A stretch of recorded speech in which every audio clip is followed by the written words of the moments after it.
Do we have any news media present? Nope. Okay. Dr. Johnson? Yes. Little problem here. Pull your microphone up a little bit. Maybe pull it towards you. Got it. Oh. Okay. Thank you. Eat it.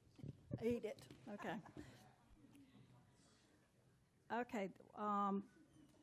Is there objection of approving the minutes as presented from our September the 2nd meeting? Hearing none, the minutes are approved by unanimous consent.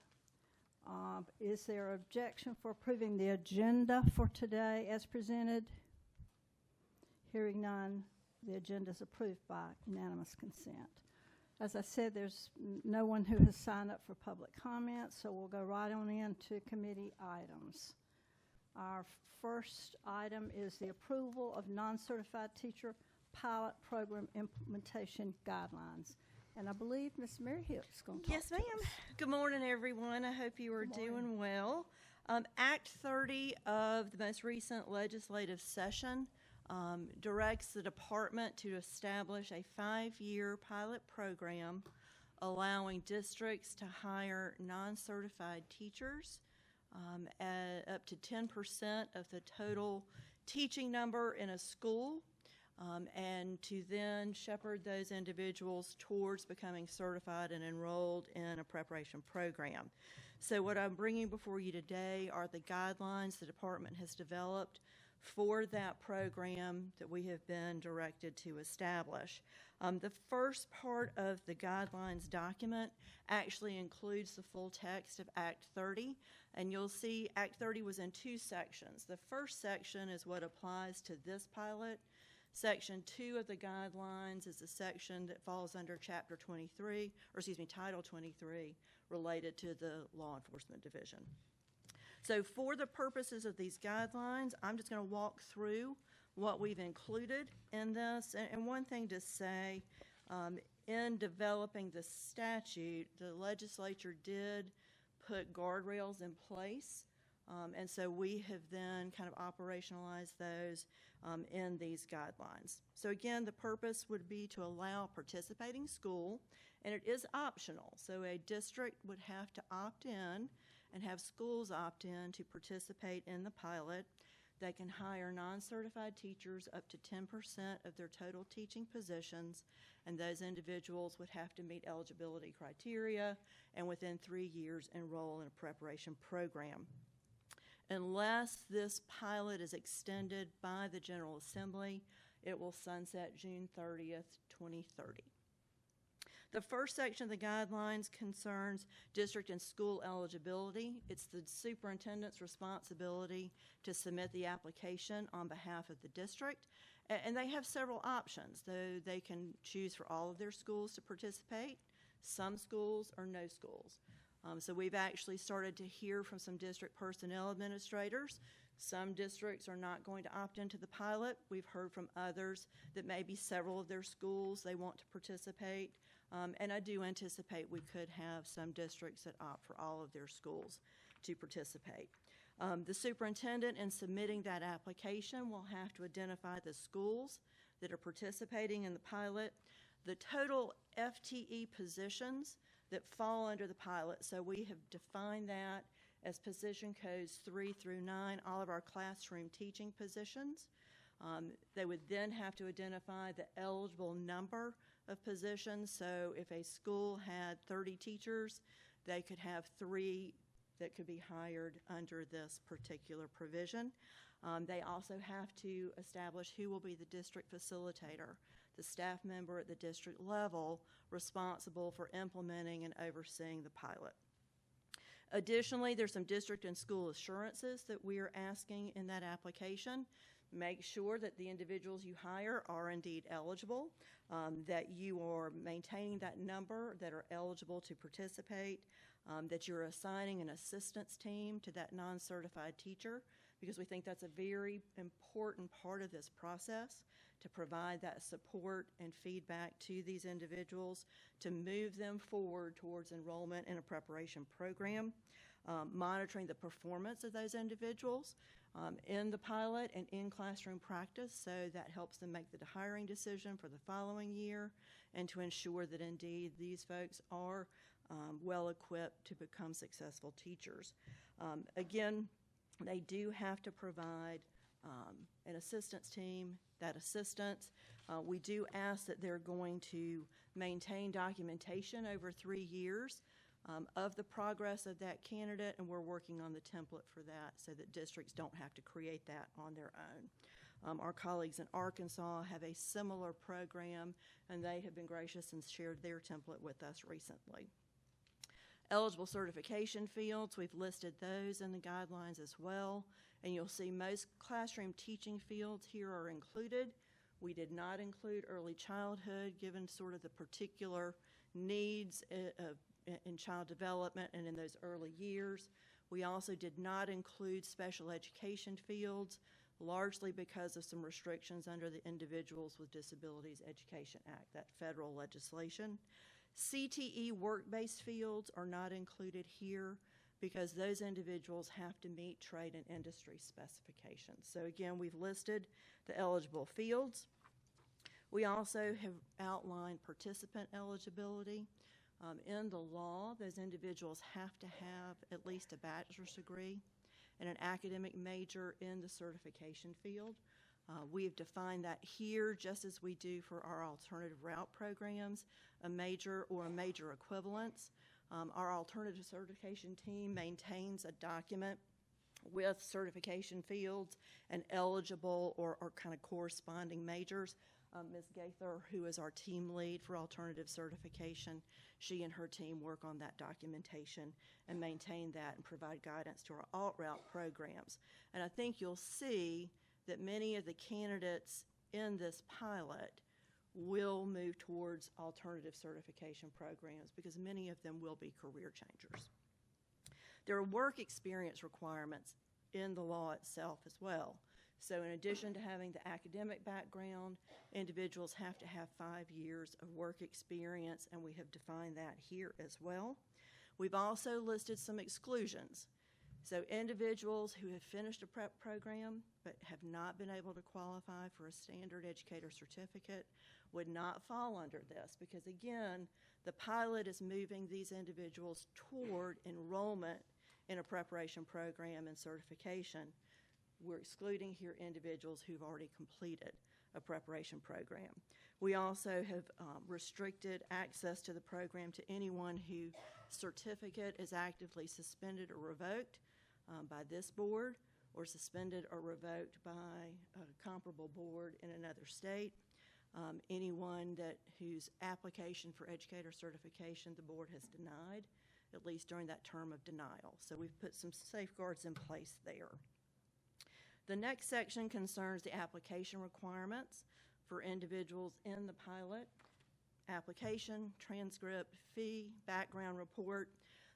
We have to, one of the kind of particular things in this statute, we can only receive right now background reports for the purpose of teacher certification. This pilot is for the purpose of registering as a non-certified teacher. So SLED has sent this statute to the FBI. The FBI has approved it.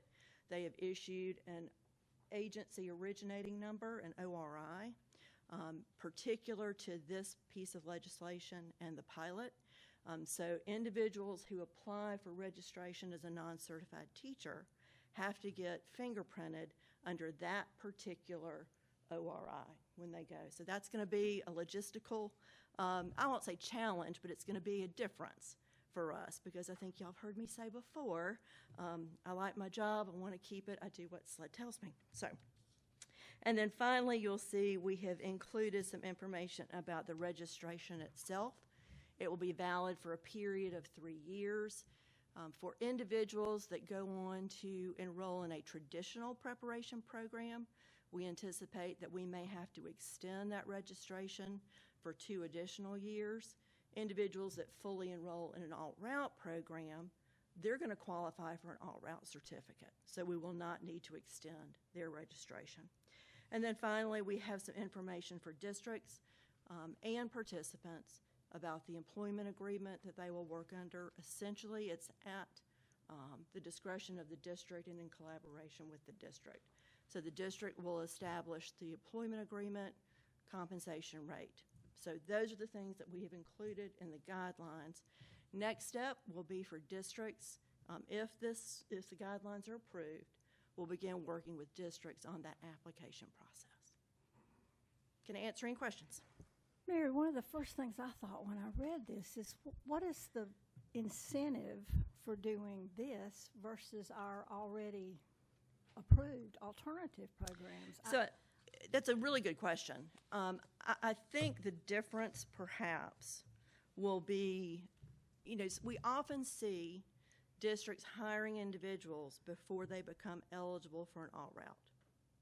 So they may hire an individual who has not yet passed the praxis exam to qualify for an alternative route certificate.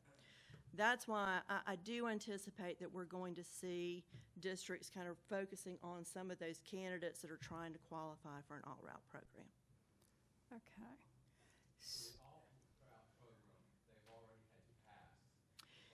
Before we issue the first alternative route certificate, and to be fully admitted into that program, an individual has to meet all eligibility requirements, the academic major, they have to pass the praxis exam, background reports, and for most programs, that pre-service training. So for instance, with PACE, before a candidate is actually issued that first alt route certificate, they've done praxis, they have done our 2-week pre-service institute, they've completed that successfully. They've been hired by the district has submitted a confirmation of employment. Then we issue that first alt route certificate. So for us, that's really full admission to PACE. What we do see with a number of our districts is as they have struggled to staff critical need areas and critical vacancies, is that they have worked with candidates that are trying to fully qualify for an alt route program. Yes, ma'am. Who and when will this pilot program be evaluated? Is it will it be like an ongoing evaluation? It will. So there's some components in the law. We have to, beginning November, I believe it's November 1st, 2026, we will present our first report to the General Assembly. And obviously, when we typically share a report with the General Assembly, we bring it to you first. So I think we're going to track how these individuals are progressing through the pilot. Are they indeed moving towards full admission and full enrollment into an alt route program? Are districts continuing to rehire these folks? I think that's another important idea. And at the end of this is really, how successful are these individuals that came in non-certified in classroom practice, and do they become certified? So what are you finding are the reasons that districts are not? To me, the main difference is the praxis. They haven't done the praxis yet. The work experience is basically the same that it is with alternative. And well, in alternative routes, there is no work experience requirement. Well, So, but most of those folks are career changers. well, right. They truly are. Right. But there is nothing in statute regulation or guidelines for our alt route programs that would require prior work experience. But in this piece of legislation, there is that requirement. And honestly, it could be that a district has identified someone locally. Maybe that individual is not fully sold on enrollment in a prep program, but they hire them to fill a vacancy to see if indeed this is a good fit, if teaching is a good fit.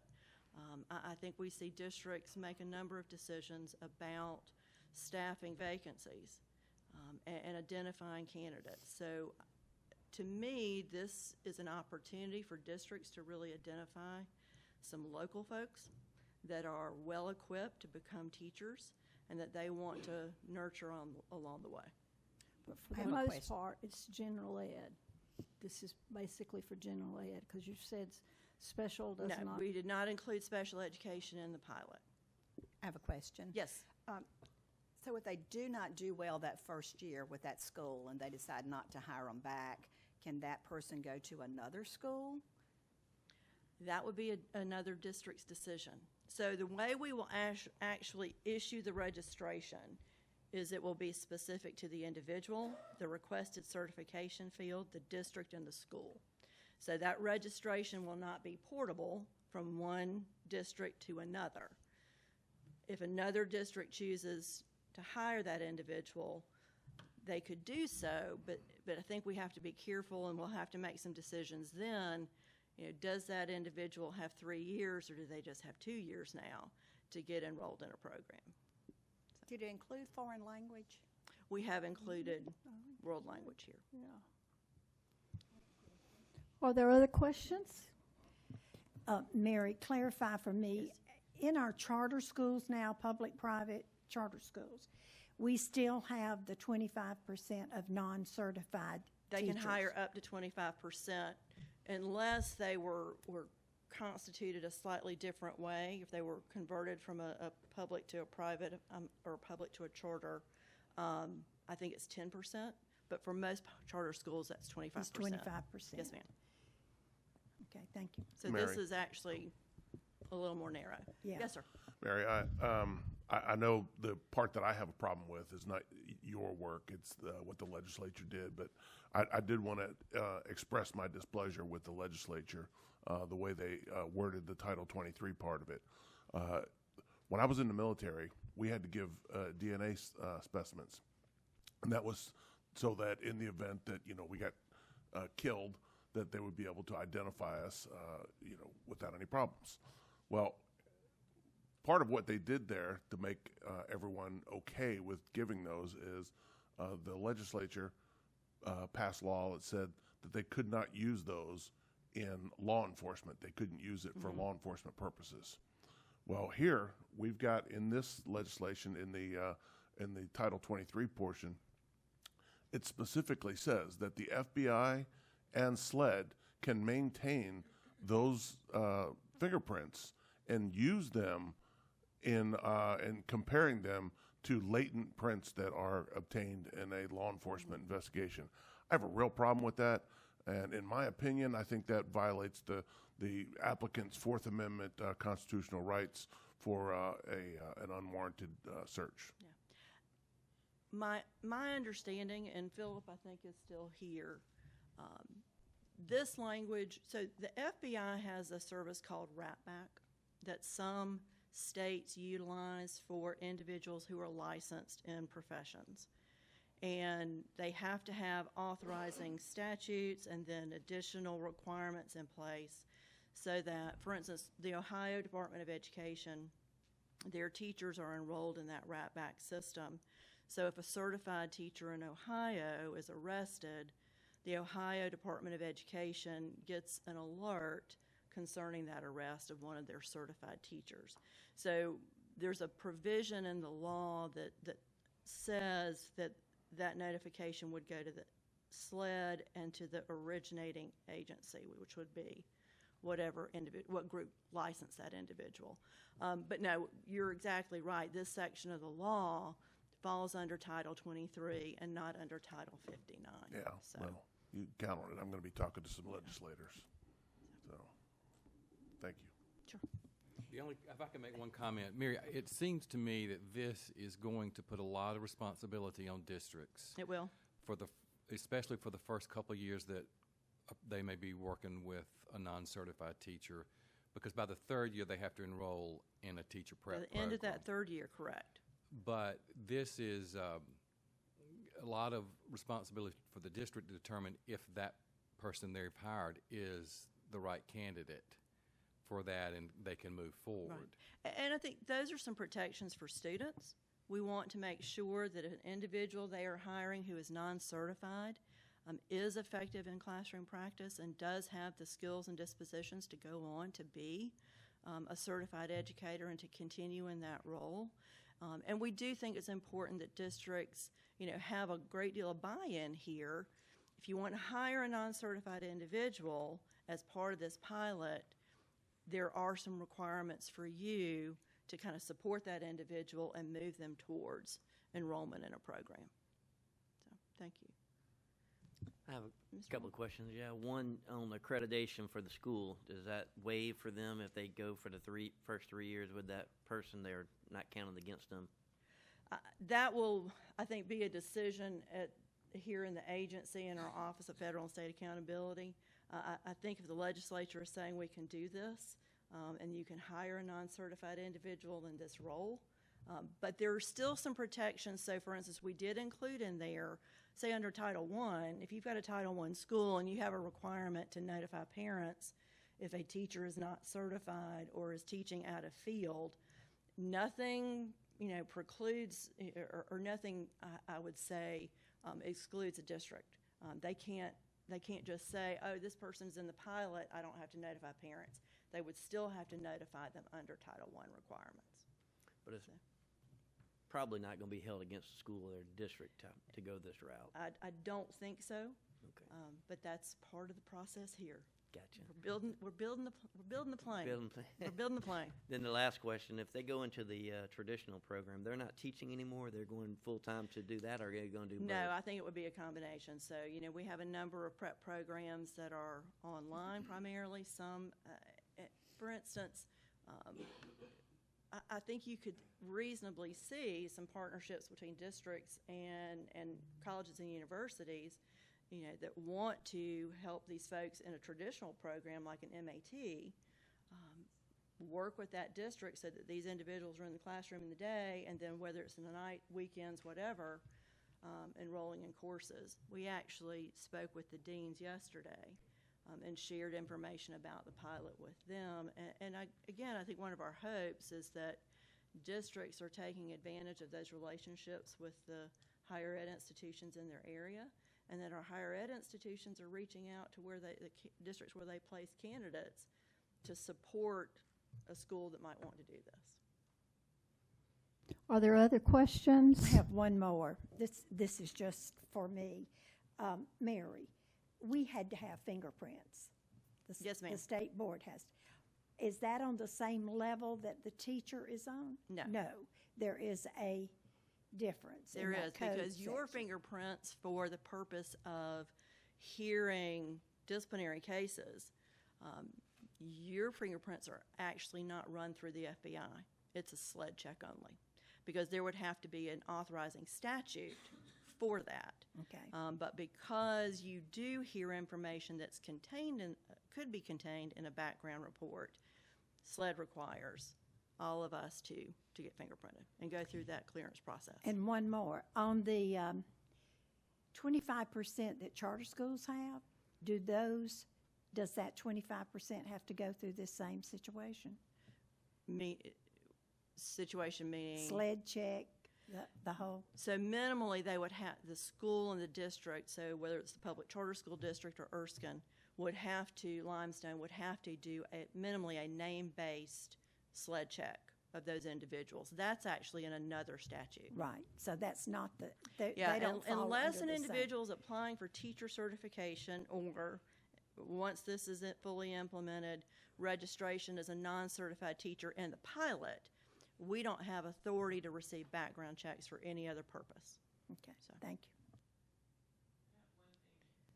And I'll use a microphone because Mr. Richardson's going to tell me later he couldn't hear me over there. But I have to say thank you for for being creative and finding ways that we can fill vacancies with the very best person. I would rather have a person going through this program that I can work with, try to train them up as being a great teacher, bring them into PLCs, all the things that I need to do, than a sub who I can't pull in. I can't do all those things with the sub because their agencies don't require that. I think we really need to understand how many vacancies that we actually have in the state, and I'm sure there are some.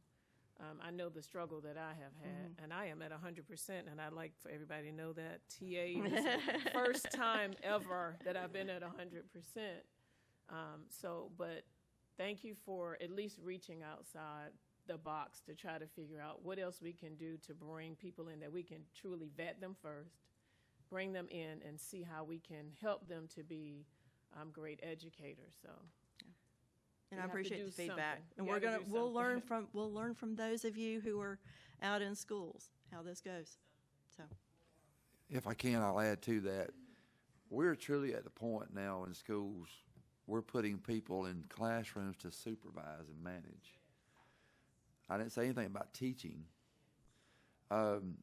We had a good example several years ago. I had 4 high school math classes, virtual platform.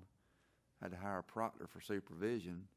But out of that, one of those proctors started taking an interest in teaching and got into an alternative certification program. So this helps us kind of mold our own, put support systems in place for that future praxis, because that is a major hurdle. So I'm glad we are looking and thinking outside the box to kind of fill some of these slots.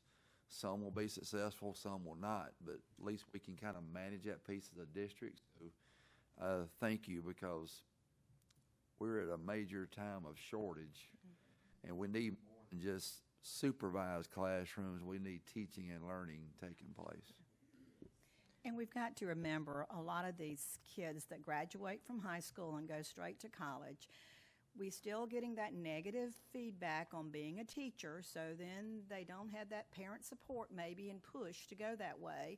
They go their 4 years and go out there and decide that's not what I really want to do, and this is a great way for them to get back and go into education. We don't want to do away with those traditional colleges, education colleges, but this is another avenue. Agree though with those who say this is going to put even more burden on districts and principals, because if you're a principal, it's your responsibility to make sure everything's going on in that classroom that's supposed to be. Yeah, so I think it's it is. to those who much is given, much is expected. Yes. So, and I think it's the right thing. Right. If we really want to nurture I agree. these folks in the profession and have them become successful teachers, they need that support. And So- I think that's where that evaluation piece comes in, because while it may be a lot on the districts, they shouldn't take it on if they're not ready for it. Yeah. That's why I was curious about why would you turn it down, because it sounds like it would be. Yeah. But that's probably why they're turning it down, because of the supervision part of it. Any other questions?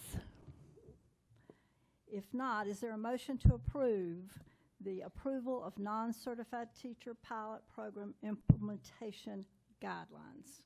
Madam Chair, I made the motion to approve the non-certified teacher field pilot program. We have a motion. Is there a second? And it has been seconded. All those in favor signify by saying aye.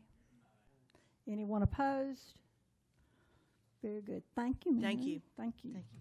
The motion carries. We have no information items today. Is there a motion to place this item that we've just discussed on the action, as an action item on the consent agenda?